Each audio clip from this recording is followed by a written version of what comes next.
Over 20 million Americans have a serious drinking problem. Not only that, Marilyn, but most of them also have a history of abusing additional substances.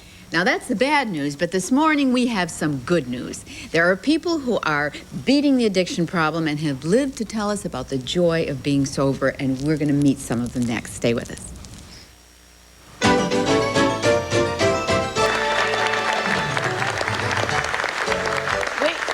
We're back, and as I said before, we have a lot of stories in the audience. You were addicted to what? Alcohol, other drugs, marijuana, diet pills. It started with alcohol? Yes, alcohol was my first drug of choice. And when I moved to the big city, marijuana gradually came part of it, and then diet pills and a few other drugs. How long? When did you start? I started approximately...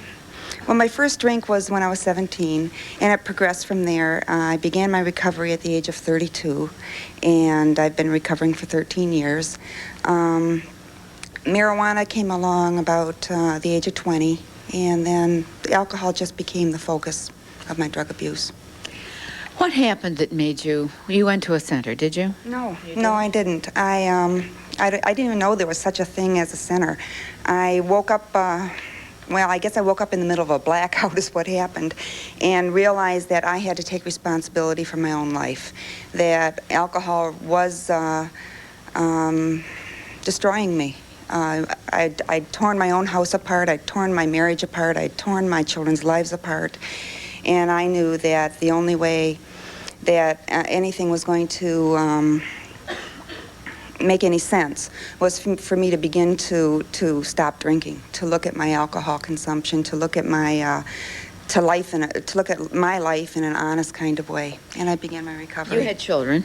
2 girls. Two girls. Did they tell you after you were in recovery that they wanted to tell you and they didn't tell you, or they were afraid to, or did they try to and you just didn't catch on? I think one of the most one of the things that lived in my head that I couldn't get out of my head while I was still actively drinking, my husband had taken my 2 daughters to their doctor appointment, and when they came home, my daughter Tracy, who was probably 9 at the time, had her little hands just filled with all the pamphlets that you get out of the pamphlet display thing on alcoholism and the need for recovery.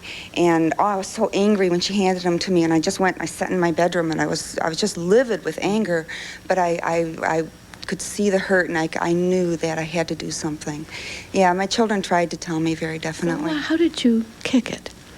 Well, I realized that I had to go to whatever length I had to go to not pick up that first drink. For me, it was what it was for me. You know, for each person, it's different. But I had to really learn how to live. I did not know how to be a social being without alcohol in my life. I had no skills, so I literally had to be around other recovering people every day, not just for 90 days or, a half a year, for just about a whole year. I went to a meeting every day, and an AA meeting I was referring to, 12-step programs. And for me, that's the way it was.